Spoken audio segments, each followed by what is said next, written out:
A great Wednesday morning to you all. My name is Larry Frank, and welcome to another episode of Strictly Speaking Titans. And boy, oh boy, it's a victory Wednesday, folks. A victory Wednesday, as always.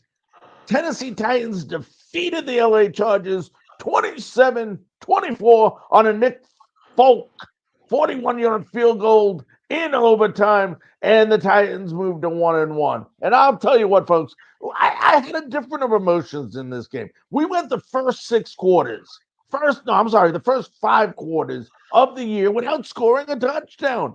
I was concerned. After that first quarter, I'm like, oh my goodness gracious. Here I am, a huge Tannehill fan, and I'm really questioning whether, if this continues, what avenue are we going to have to take? Are we going to have to bring Malik Willis in? I would have never thought of that happening so early in the season, especially at this stage. Yet, you knew something was about to happen. And the biggest play so far, I know it's only two games, that has happened this whole year has been a 70-yard pass play to Traylon Burks that really turned everything around in this game. Everything around the momentum, the belief, the confidence, the strategy, everything you can think about in this game turned around after that play. Tim Kelly, offensive coordinator, unbelievableistic game calling offensive plays. I thought he did great. The pass action was unbelievable, and it left so much to be desired. I'll tell you what, they kept Derrick Henry in this game so much longer, folks, and it made a huge difference. And I'll tell you what, folks, I love that kid, Tyjae Spears, out of the backfield. Once again, a nice game by the young kid. But it was 27-24. Tannehill, I'll tell you what, he got going in that second quarter.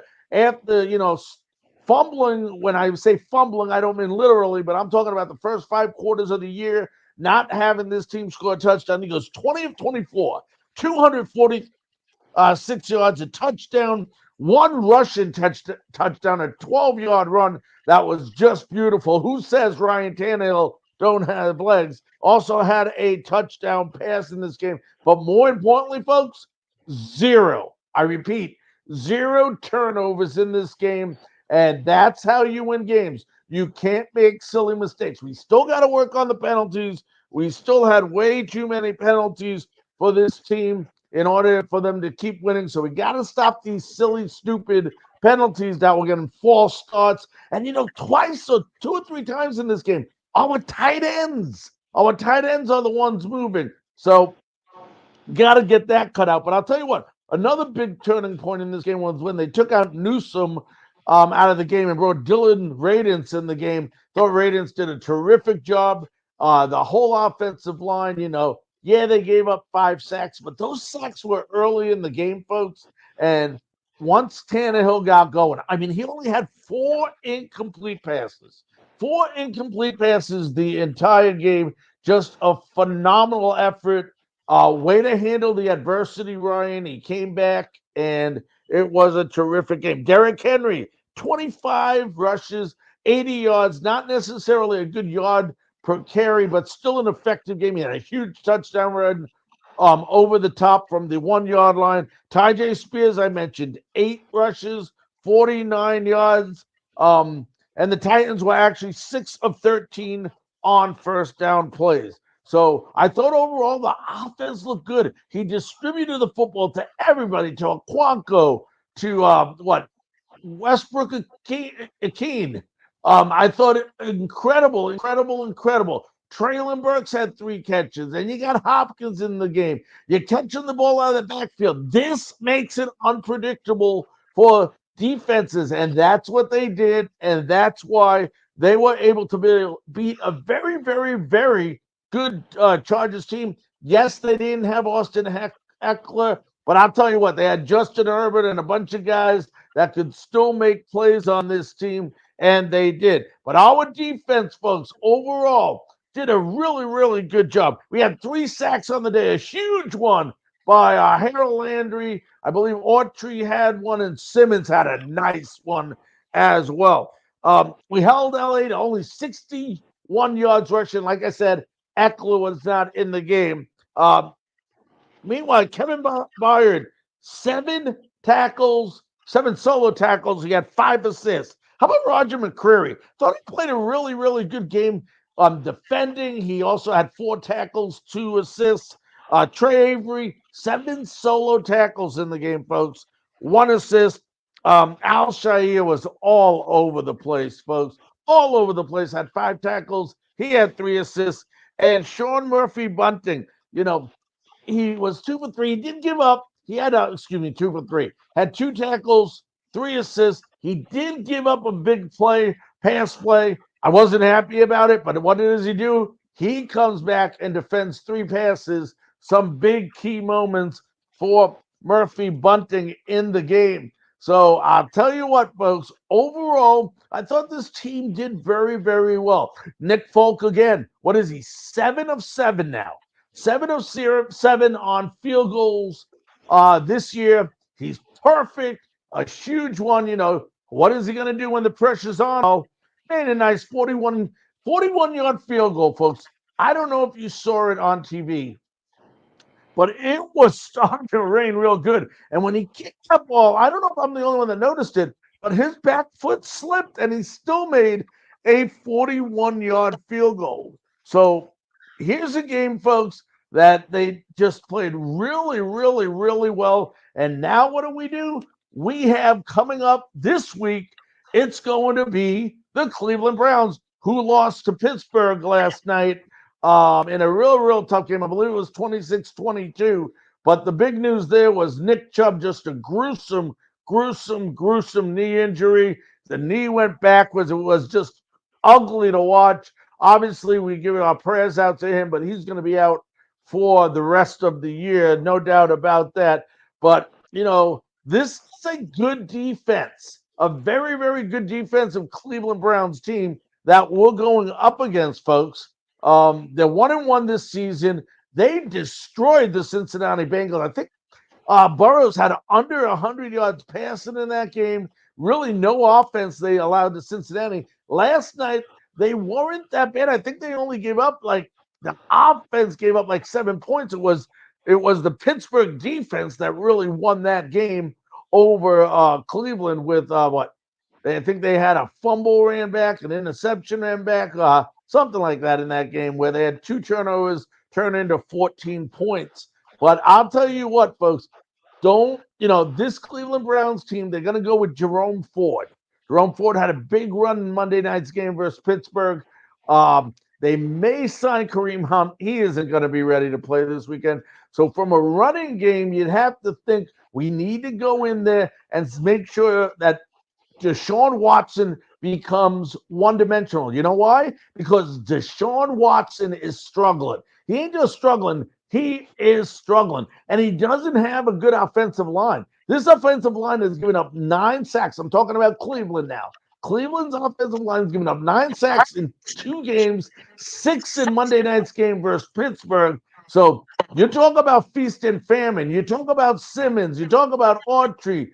You talk about Landry. They should be foaming at the mouth this week, knowing they're going up against an offensive line that possibly is even weaker than our offensive line. And no disrespect towards our offensive line, but they played pretty well in the last game besides the sacks, especially when Radens came in. But we have an opportunity here. We need to make him one-dimensional. First of all, what we need to do to win, folks, is we have to establish the run in this game. We have to establish the run. Okay, they don't allow a lot of rushing yards either. So what you have to do is, by opening up the running game, you're going to give Tannehill a lot of opportunities to throw passes, and some deep, like he did to Chris Moore, like he did to Treylon Burks in this game. Those are what allow the big plays. They allow play action. And I'll tell you what, not only do they need to, Henry needs to establish a rushing game, but you need Spears there as well, because I think they're a terrific 1-2 combination. What does Ryan Tannehill have to do, folks? He just needs to build off last game. What a confidence game. If that didn't raise him from the bottom to the top as far as from a mental standpoint, I don't know what will, because that was unbelievable game he played. Very accurate, very calm, very cool. Did all the things we were looking for since the season began. And it all came to fruition when he handled it in game 2 versus the Chargers. So he needs to continue that. Keep his composure and look and distribute just like he did in this game to different receivers. It was nice to see a Clonko get in the game. It was nice to see more with a big play. We mentioned Burks. You got Hopkins. You start using Henry and Spears out of the backfield. I'll tell you what, it's you're going to really mess up this defense, which is which is really playing well. Like I said, that Cleveland defense. Then you put pressure on, like we said, on Watson. You make him one-dimensional, and this game's going to be one. Also, win the turnover battle. Monday night versus Pittsburgh, the Browns had 4 turnovers. I mentioned already. 2 of them leading to 14 points. The Titans had 0 turnovers. 0 turnovers. You have 0 turnovers. You sustain long drives. Keep your defense off the field. Keep them fresh. Guess what? You're playing Titans football then. And that's what they need to do this weekend. Besides that, just stop the stupid penalties. Stop the stupid penalties. It's not rocket science, folks. If you don't have penalties, you're going to make sure that when you're going after these long drives that you're not doing anything to push you back. You're only pushing yourself forward. And we have to really, really eliminate those stupid, especially by, like I said earlier, our tight ends. I just did not understand all these unnecessarily false starts by our tight ends. I don't know why. I can't answer. We were home. There was no excuse. And how about that beautiful crowd at Nissan Stadium? Wasn't that great? Unbelievable crowd to witness the first win of the season. As you look behind me, folks, you can see where we will be this Sunday. Right behind us, First Energy Stadium in Cleveland. Beautiful stadium. I mean, when I'm inside this stadium, folks, it reminds me a lot of the Titan Stadium, of Jacksonville Stadium. They all seem to be a very similar model inside. And for those of you folks that are going to this stadium in Cleveland, a reminder, right next door to First Energy is the Rock and Roll Hall of Fame. Highly recommend you go there. I've been there. It's terrific. You'll enjoy a complete weekend. They got a lot to do. Don't be fooled. Cleveland, I had lots and lots of fun. There's some good sports bars right around the corner, also from the stadium. So for those of you making that trip, enjoy yourself. It should be a good time. But folks, what we're going to do now is we're going to go ahead. We're going to take a break. And when we come back, we're going to go ahead and talk to actually a gentleman that covers the Cleveland Browns. He's the host of Locked On Browns. Jeff Long will be joining us. Let's go ahead. Let's take a break. We'll be back right after this.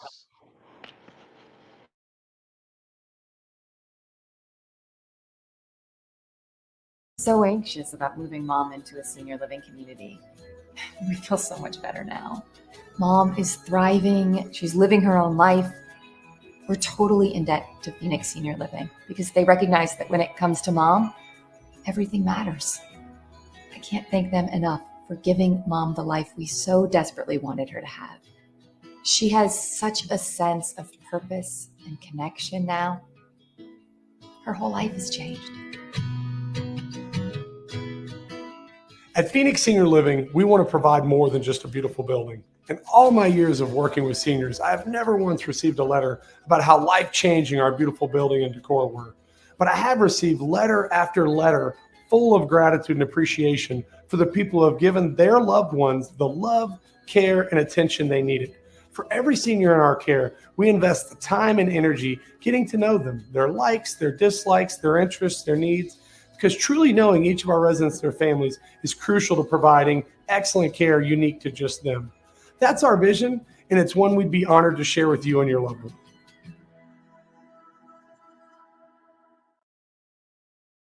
13 Daggers Tattoo Studio is looking for a new tattoo artist. Must be established with a strong portfolio and good work ethic. Stop by today at 13 Daggers across from Patriot Park on Fort Campbell Boulevard. Clarksville's ultimate tattoo studio. Tattoos, touch-ups, and consultations. See the artist's work online at 13daggerstattoo.com and get the custom experience you want with killer ink. Book today and get pricked by a pro. 13 Daggers Tattoo Studio. Rockin' hard on the boulevard. Ladies and gentlemen, welcome back to Frankly Speaking Titans. You know, we talked about the great overtime win versus the LA Chargers last week. Well, it's time to look forward to another game, the upcoming game versus the Cleveland Browns, who got defeated by the Pittsburgh Steelers yesterday evening. I believe it was 26-22. And to talk to us about this upcoming week's game versus the Browns, we're going to now bring in our Frankly Speaking Titans studio, the host on Locked On Browns. Let's welcome in Jeff Lloyd. Let me bring him in here. Hey, Jeff, how you doing, buddy? Oh, we're doing very well. You know, obviously it's been a rough 24 hours. For the Browns, one thing to lose the game, and look, losses are going to happen, but it's a whole other thing. When you lose a player who's been such a franchise stalwart like Nick Chubb to a serious injury, and getting the word that he's going to be out for the year, and obviously the Browns, they have a adjustments to make here. Probably have another body to bring in here because currently on the running back on the roster of 53 is 2 second-year running backs in Jerome Ford and Pierre Strong.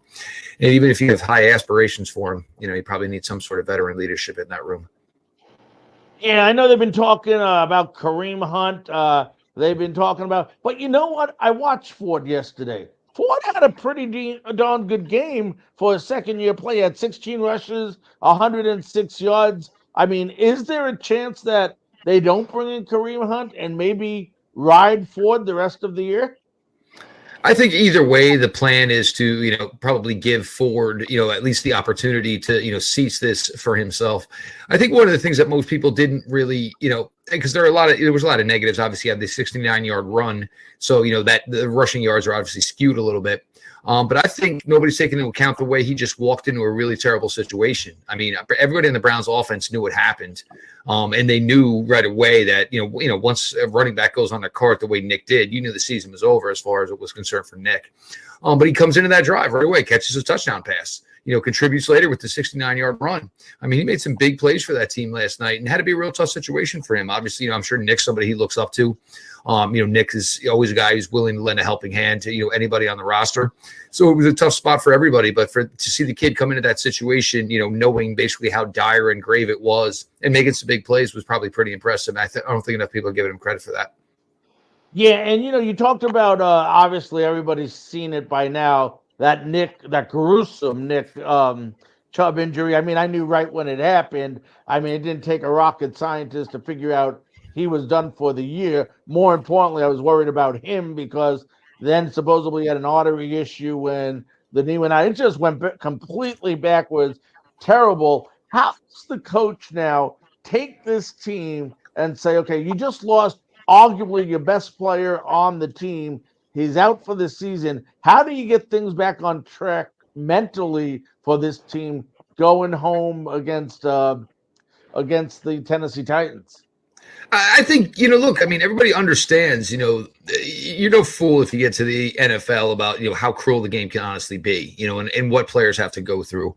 And they're a really, really tight group. They really are. And look, there's some personalities on the Cleveland Browns team, and we know who we're talking about that, a lot of fans, don't ever want to speak of. But as far as a collective group, they're close, they're tight, and it can go one of two ways. And, there's no way to say it's going to work one way or the other. It could go one way where maybe it's something that really disrupts the apple cart, so to speak, as far as the way the season goes this year. Or, do you rally around it and say, you know what, man, this guy always did everything for us, always put in 110% effort every day. Like they would have talks with Nick Chubb, like, you're not practicing today. Why? Because you don't need to. Well, I'm good. I can practice. No, you're too important to even practice, and those were things that Nick Chubb just couldn't grasp. But, it become the player that he was and relevance of importance he was to this franchise. And I think, guys like that, sometimes even though Nick Chubb is not a loud guy, doesn't speak very much, his actions are his leadership skills. And I think, hey, Can you rally off of that? Can, everybody say, hey, you know what? Maybe I'm not 100% today. Maybe I could sit out this practice. But you know what? We got a really big game Sunday. So whatever reps I can take, I probably should go out there and take. Yeah, let me ask you this. Yesterday night, I'm watching the game. Deshaun Watson sacked 6 times in the game. You know Deshaun Watson. You know this offensive line. How many of these sacks do you think, well, most of them due to Watson's inability to get rid of the ball or the offensive line's ability to protect him? It falls on both. And the Browns' offensive line, it doesn't seem to very much mesh well when they play teams who play an odd front like the Pittsburgh Steelers do. The blocking assignments obviously are different because the way, the outside rushers are shaded. And even without Hayward last night, it obviously still caused some massive problems. Larry Ogunjobi, a former Cleveland Brown, with a sack last night and a fumble recovery. They just don't mesh well with it. Look, and Deshaun, I think we're getting to a point now where Deshaun, maybe he's trying to, get 10 points on a drive, as opposed to saying I can only get 3, I can only get 7. And when the pressure mounts, you just try to do too much. I think the biggest thing I kind of notice is, and with an athletic quarterback, it's okay to break the pocket, even if you shouldn't, or, it was there.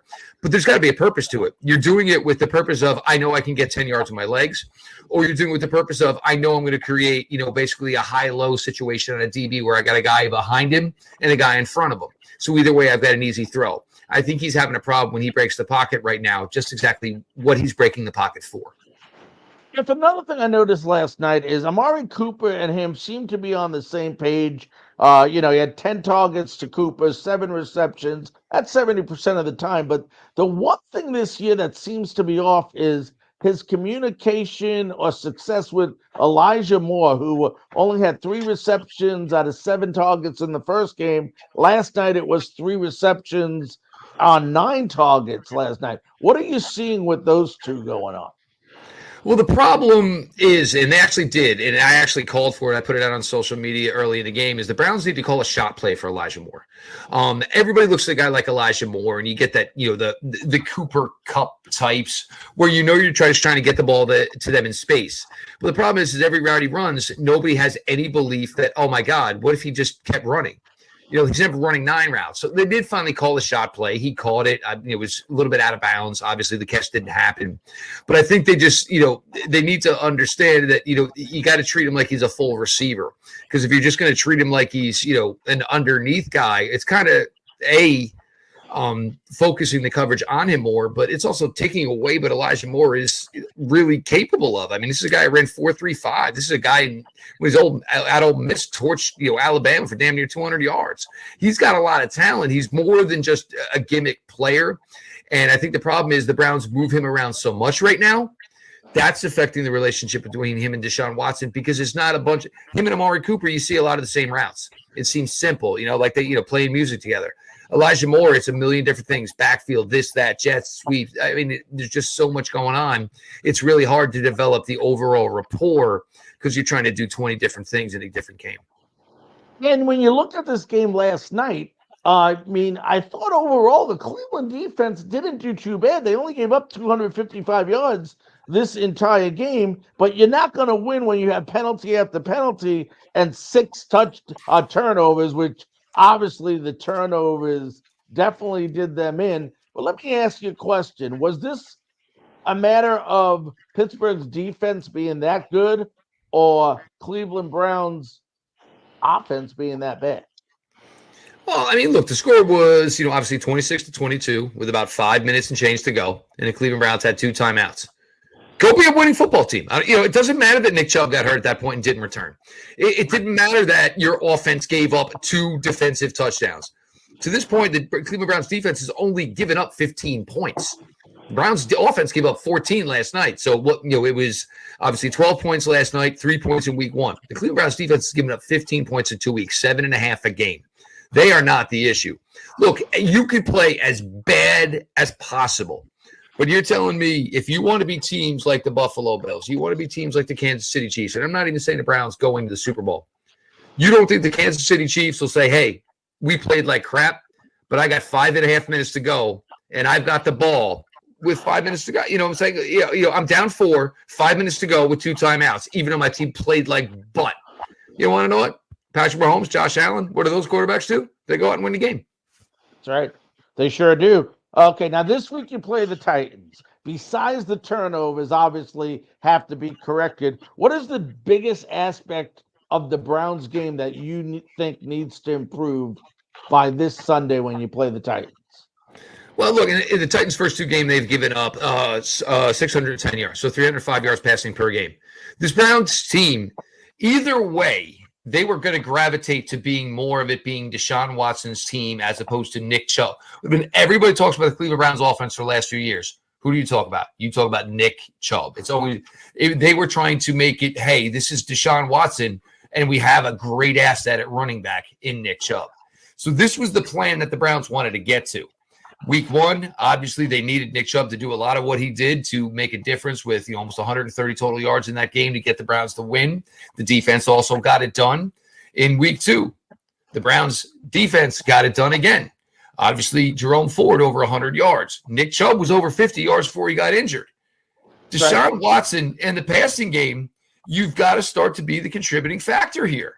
And his numbers right now, 22 of 40 last night, it's inexcusable.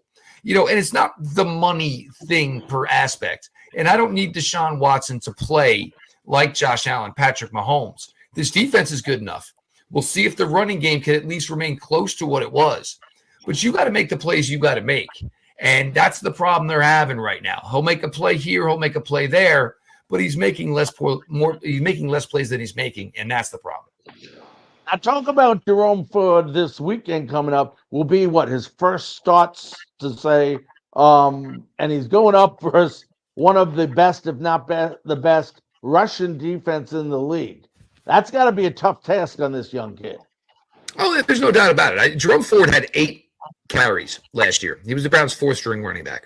He contributed as a kick returner, and he was pretty good at it. He had a pretty good year doing that. But the fact of the matter is he had 8 carries in the entire season. So anybody that thought he was ready to be running back number 2 for the Cleveland Browns, or if you didn't think he was ready, nobody had a case because it was 8 carries. Nothing was, there was no conclusive evidence either way. Now you take into the fact that he missed almost the entire summer. Didn't play in any preseason games, missed most of training camp, and it was like a fingers crossed scenario whether or not he was going to be ready to go for Week 1. So Week 1, basically, he got his entire August in Week 1. The Browns were up big in the 4th quarter. Nick Chubb had already had like 25 touches. They were not going to just run out in a 21-point game with Nick Chubb at that point. So Ford went out there and got like 14, 15 carries in Week 1. And it was like, okay, well, no, I don't think anybody could have possibly anticipated where we were going to be 1 week later. And yeah, it's a tough spot to be in. But, Titans play 4-3. Browns are more familiar with teams that play an even front. I don't think they're going to call things much differently than they would. Obviously, they need to throw the ball more and throw the ball more effectively regardless whether or not Nick Chubb was there. But, the whole point was to throw the ball more than you ran the ball. Now their hand is tipped a little bit. But if that was supposed to be the plan anyway, the Browns just got to find a way to get it done. You can't be a team that can't get it done throwing the ball and then go to your running game. It doesn't work that way in the NFL. Right. Now, how comfortable are you, Jeff, should this game go into a one-dimensional game where it's basically Deshaun Watson that has to carry this team on his back? How comfortable or confident are you with him doing so? My confidence level in what I think Deshaun Watson can be for the Cleveland Browns since I've seen him play, which was 6 games last year. And look, he got everything this year. He had OTAs, he had training camp, whatever places he went to go work out. Amari Cooper came, Elijah Moore came. So we're not using the rust excuse anymore. We're not using that anymore. The first game, look, the weather was bad. Everybody wanted to use that as an excuse for Joe Burrow. We tried to use an excuse for Deshaun Watson. And then there was no factors last night. And look, it's going to create a really, really big problem if he cannot get going here. Because I think the offense works for him. I think the skill players he has will work with him. Is Nick Chubb going to cause a little bit of an issue? Maybe. But you want to know what? You're the quarterback. Everything comes down on you. So you know what? Every other quarterback in the NFL is going to say, man, this sucks. But you want to know what? Who's the guy that's got to step up? It's me. I make the most money. I'm the quarterback. I'm the most important position in the game. First two games now. Well, first of all, you're going up against an incredible front four and front seven here with the Tennessee Titans. And you have an offensive line that has struggled the first two games. Even though you won the first game, you're giving up 9 sacks in 2 games. How are they going to handle this, or what are they going to do about this front four of the Tennessee Titans? Well, like I said, the matchup is a little bit better for them. But the thing is this Browns offensive line is very well constructed to be a run blocking line. Obviously, you guys know, obviously you knew the player Jack Conklin was. Jack Conklin out for the year. The Browns now have rookie right tackle DeJuan Jones. It'll be a second start Sunday against Tennessee. He's one of the weird anomalies on the Browns offensive line where he's a better pass blocker than he is a run blocker. But this line solely was built to basically be, a wide zone scheme. And the other thing is they just haven't pass blocked as much as other teams. The Browns don't throw the ball 500 plus times a year like other teams do. So as they were making this transition to becoming more of a throw first team, it was one of the one of the quieter talking points that nobody wanted to talk about. Here's an offensive line that doesn't pass block as much as some other really good teams do. So there was going to be a transition to be had there. I think for the most part they're going to be fine. There's going to be tough weeks. And look, sometimes some of the weirdest weeks, like the Cleveland Browns had great success against Cincinnati Bengals with Joe Burrow, with terrible defensive lines. Like everybody thought this was a big thing week 1. No, the Browns always harassed Joe Burrow, but they had nobody else at defensive line other than Myles Garrett. Sometimes it's an anomaly, but I think they're going to get better. Teller is obviously a pro's pro, Batonio a pro's pro. Posick, this is a perfect fit with him here with this group. He's athletic in the run game. He's kind of stout and got a good base. He can sink his ass in pass pro. DeJuan Jones is still a work in progress, but if you would rather him, which one would you rather him be worse at? Would you rather him be a worse run blocker, or would you rather him be a worse pass blocker? Everybody's going to say, I would rather him be a worse run blocker as long as he's going to protect my quarterback. Cedric Wills, the issues are there. They've always been there. This is a player that is not – he was the same player today he was as he took his first reps in the NFL. Inconsistent, and gets frustrated when he makes a mistake, whether it's mental or physical, and sometimes zones out of plays, which is it's a terrible look. And he's a player that really needs to improve. But look, just because you have Bill Callahan doesn't mean he can turn everybody into a playmaker. Yeah, now you're going up. Ryan Tannehill, the first 6 quarters of the year looked terrible. With a capital T. That's how bad Ryan Tannehill looked. The Titans didn't score a touchdown at all in the first 6 quarters. Then the last 3 quarters, he got on fire. He was 20 of 24, 246 yards, a rushing touchdown, a passing touchdown. What do the Browns have to do to cool Ryan Tannehill down? The Browns game right now has been it's been legit. Look, with bringing in, of course, the new defense coordinator and Jim Schwartz. But Jim Schwartz, there was a handshake deal. Jim, I will take this job, but you're going to go out and you're going to rip apart this defensive line room. There's about 2 or 3 things here that I think can stay. Otherwise, I need newness all around. So, obviously Myles Garrett was one of the featured attractions here. And then you go out and you bring in Ogmani Okoronkwo. You bring in Dalvin Tomlinson. You draft Ike in the draft. You draft Isaiah McGuire in the draft. And then guess what? Post-draft, right after the draft, a couple days later, you make a trade for Zadarius Smith, which was a great move. In the summer, you know what? D-tackle will still not sure on. You know what? Let's bring in veteran Shelby Harris. Jim Schwartz likes to attack with his defensive linemen. And the thing to do that and make it an attacking defense up front is to make sure you got a bunch of them. Because if you want guys to go 100% every play, shoot gaps, take on double teams where maybe their quickness will win, you've got to be able to rotate them out. And that's one of the things they've done. The secondary was good, not great. The Juan Thornhill, Rodney McLeod additions were huge at safety. It allows Grant Delpit to be more of a versatile piece. The interception he had last night, he was actually lined up as a nickel linebacker. And Kenny Pickett just figured he was going to drop because you're 22. You're a safety. And Grant Delpit stood still. Kenny Pickett opened up to the slant, and Delpit was like, gotcha. And their corners, Denzel Ward, of course, Martin Emerson Jr., Greg Newsome. These guys are really in his zone right now. They're playing really well. They were strong week 1. They were even stronger last night because even when you bring up some of the stats, whatever Pickett's stats were, you got to keep in mind 71 yards of it was a blown coverage to George Pickens, which was basically the only negative play the Browns had last night on defense. I love the defense. I'm not concerned about the defense. It's the time. The question now is, can the offense play up to par to the defense. And it means, look, it doesn't matter maybe if you don't score every drive or whatever. Don't give the other team 14 points like you did last night in Pittsburgh. Now, what scares you the most about the Titans? I think it's the kind of the uncertainty of it, because Traylon Burke's truly not proven yet. Nuke Hopkins, I think, that everybody knows there's a 7 for 120 game in him coming at any time now. You don't want to be the guy that gets it.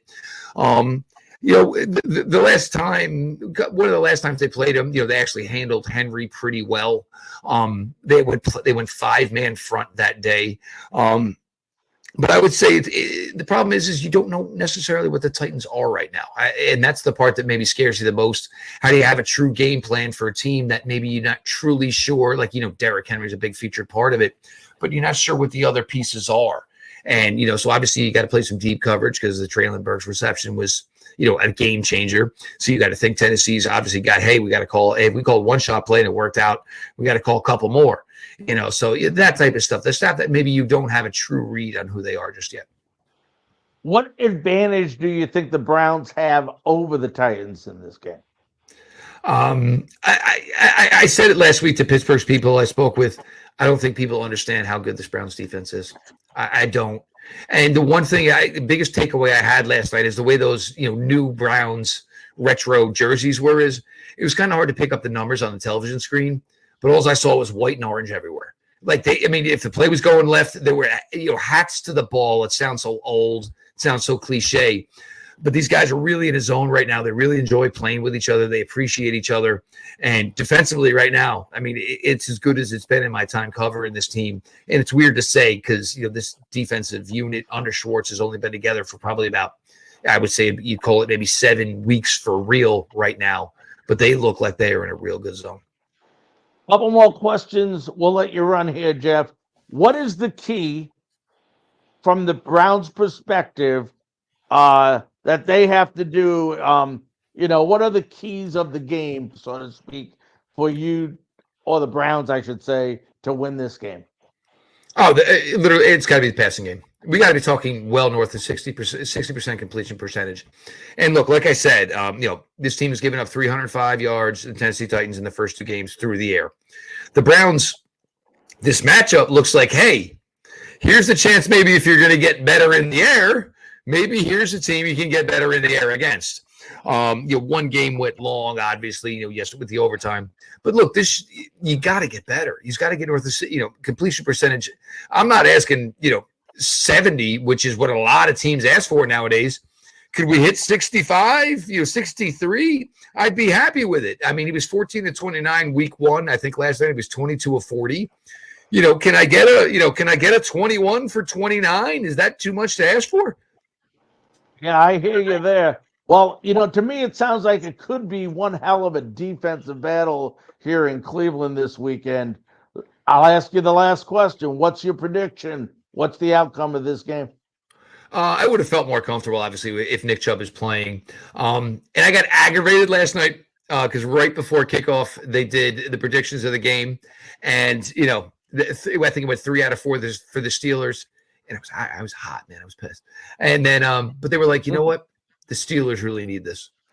The Browns, for the short week, for everything that's gone through, they need this. This team needs this because if they don't get this W, all of a sudden, everything that was thought to be such a promising season, now at 1-2, facing the Ravens in week 4, by week 5, and then facing the 49ers, the Browns need this one on Sunday. So I think the need factor, the emotion factor, should be enough to get him through and hopefully get him 2-1 and then facing Baltimore in week 4. Well, we'll find out soon enough, my friend. Well, listen, want to thank you very, very much for coming on and being on Frankly Speaking Titans.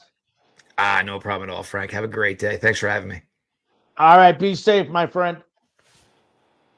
All right, ladies and gentlemen, that was Jeff Floyd.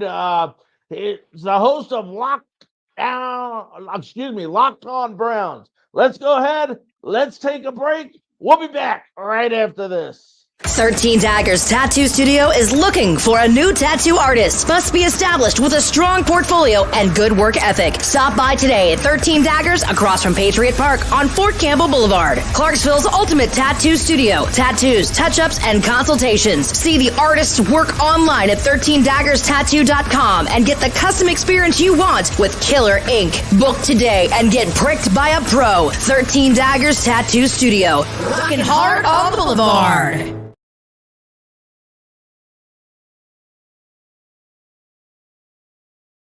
So anxious about moving mom into a senior living community. We feel so much better now. Mom is thriving. She's living her own life.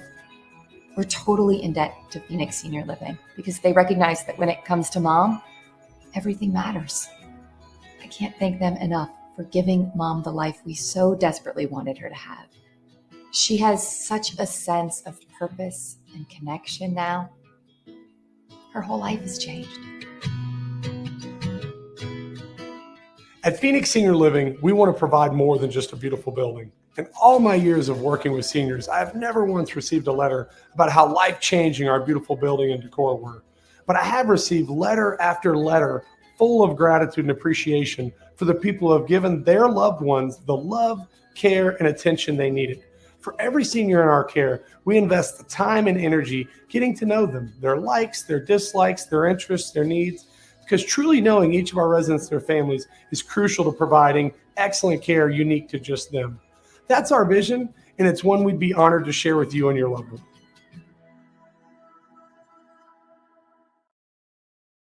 Ladies and gentlemen, welcome back to Frankly Speaking Titans right here on NGSC Sports Network. We are also streaming live on all social media platforms such as, let's see what we got here. We are on Facebook, YouTube, LinkedIn, Twitter, and Twitch.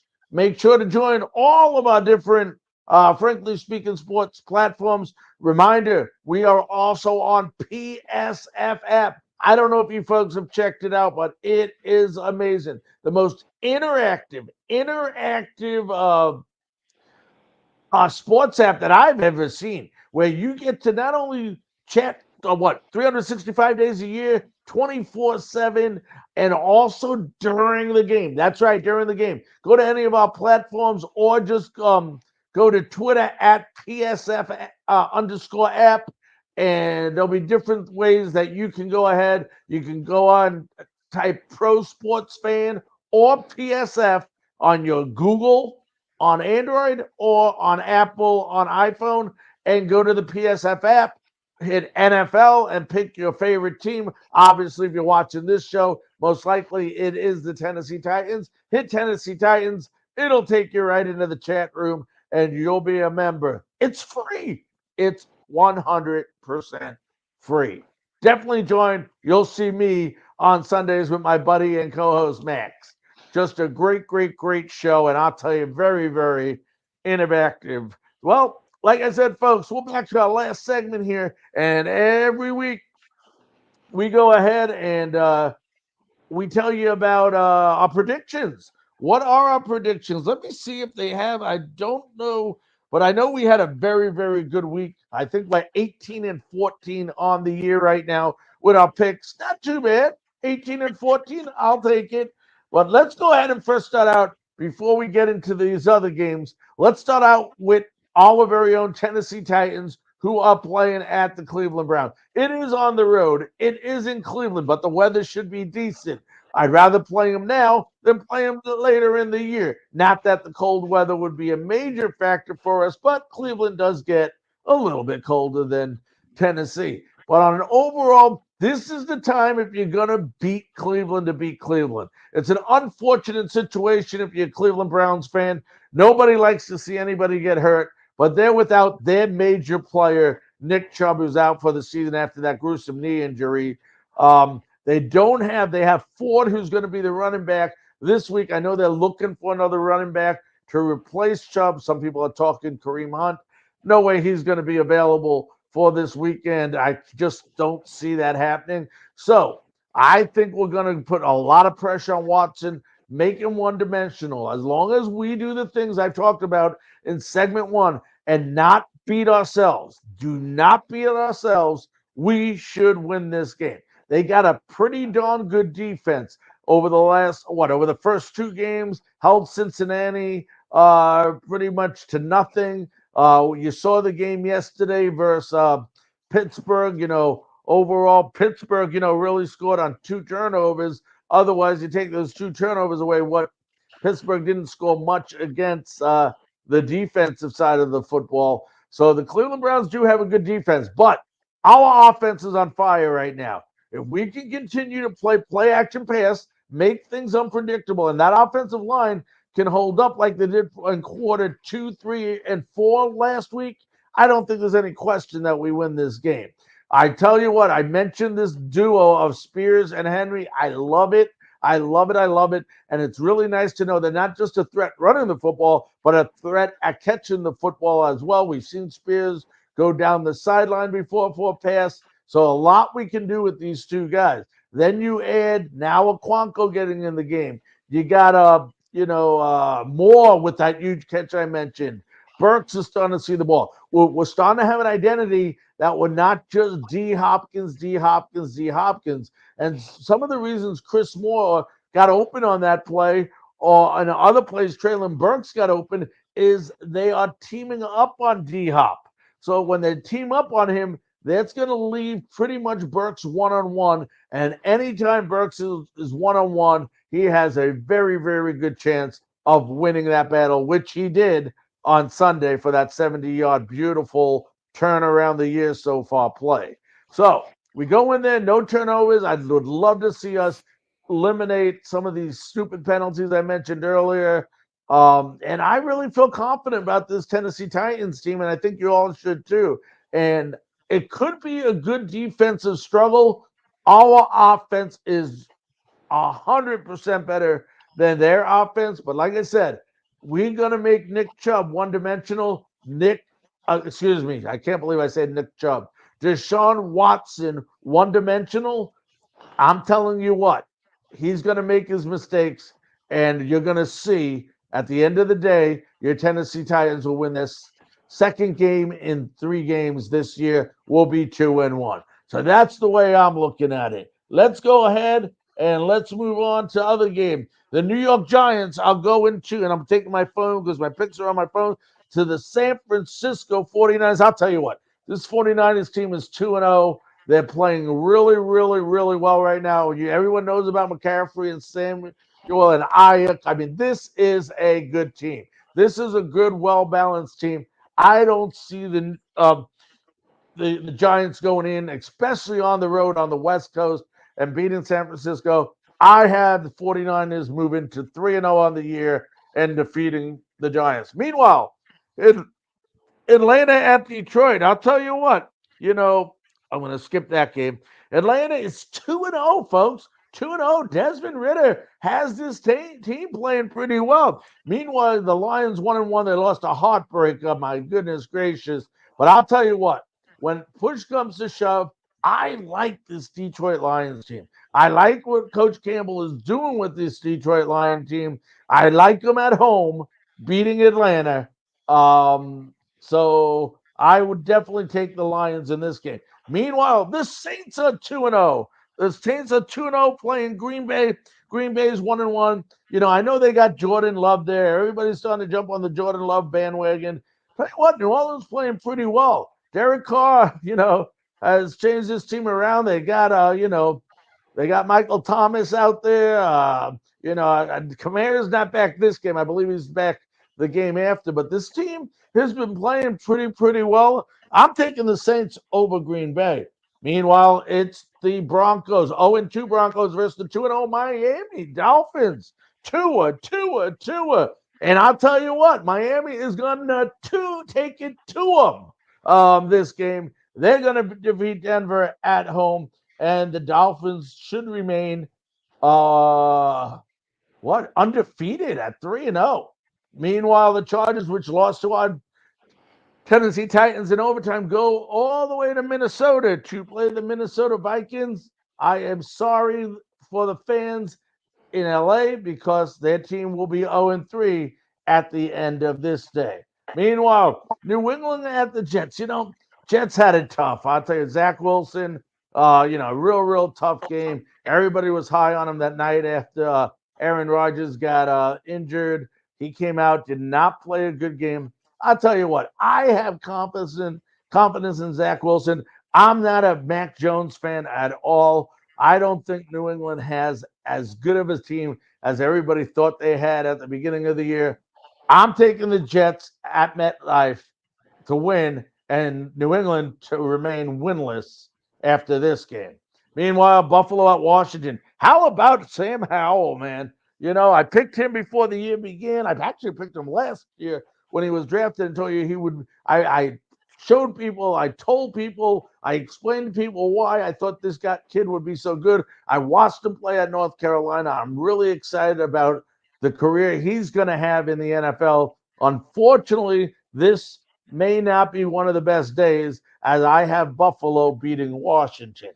Meanwhile, the Texans are playing the Jacksonville Jaguars. Jacksonville didn't do really anything versus Kansas City, but this ain't Kansas City. It's Houston. Jacksonville will beat Houston this weekend. Meanwhile, Minneapolis at Baltimore. Whoa, what did I say? Did I say Minneapolis? Indianapolis, 1-1 at Baltimore. I'll tell you what, I like this Baltimore team. I really do with Lamar Jackson. They're 2-0 on the year. They're playing at home. They'll be 3-0. Meanwhile, what's going on in Carolina? Told you Frank Reich should have never been the coach. I never understood why Carolina gave a guy who failed in Indianapolis, who was a failure at being a head coach, a job. When they had a coach that had an unbelievable end of the year, the team was lost by one game, I think, of making the playoffs after that terrible start with Matt Rule as the head coach. Yet, that's Carolina for you folks. Now everybody's not sure about Bryce Young. I told you he would take his lumps. Told you he would take his bruises. It's impossible, highly unlikely, I should say, for a kid to come out of college and just burst onto the scene. It doesn't happen that often. And it's always a good thing, if you can, to let a kid sit and watch from the sidelines. Carolina did not take that advice. It's showing. And you know what? It's going to show again this weekend when they lose their third straight game in Seattle. Meanwhile, it's Chicago Bears playing the Kansas City Chiefs. I'll tell you what, Mahomes, does so many darn commercials. It's incredible. I'll tell you what, he can probably do another commercial after this game because it's not going to take much of an effort to beat the Chicago Bears in Kansas City. Then you got the Cowboys playing Arizona, a 2-0 power team versus an 0-2 powerless team. I think you know where I'm going with this, folks. I'll tell you what, Dallas 3-0 after this game. Meanwhile, Pittsburgh Steelers playing the Las Vegas Raiders. And I'll tell you what, very, very good defense on Monday night by the Pittsburgh Steelers. Las Vegas, I know they got Jimmy G, and I'm a Jimmy G fan. Everyone knows that. But at the end of the day, I think Pittsburgh is going to come out to play. Don't know what the hell's going on with this offense in Pittsburgh right now with Kenny Pickett, but it needs to start getting going because I'll tell you what, they got a pretty damn good defense with Highsmith and they got Fitzpatrick, they got Watt. I mean, that's a really, really good defense in Pittsburgh. They'll beat L.A. Oh, I said L.A., Las Vegas now. Meanwhile, it's Philadelphia at Tampa Bay. It's one of the Monday night games. Philadelphia 2-0. Tampa Bay is riding the Baker Mayfield wave. Now, unbelievable what Baker's doing the first two games, but I just want to remind people in Tampa Bay, there was a time not too long ago, the city went Fitzmagic crazy. Remember? Fitzmagic played the first 2 or 3 games unbelievable, and then it all went downhill. I was a big Ryan Fitzpatrick fan.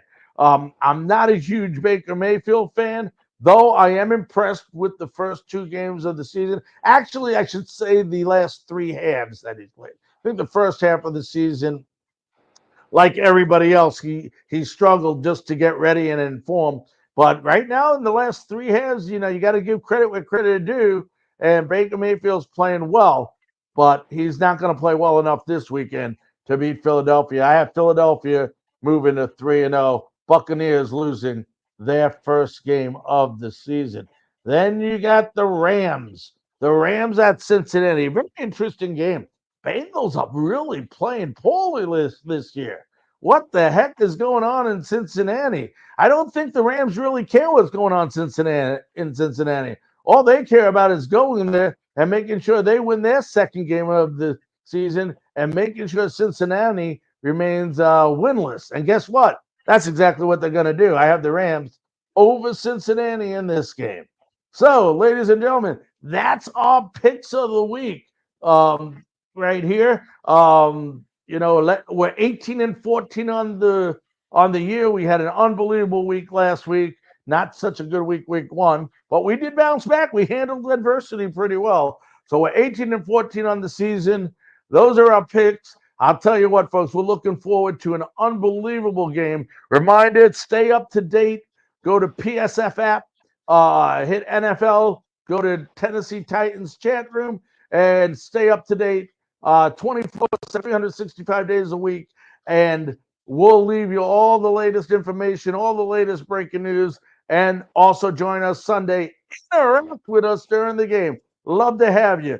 For all of us here on Frankly Speaking Titans on NGSC Sports, we want to thank you so much for tuning in. And until next week, have a great week and tighten up.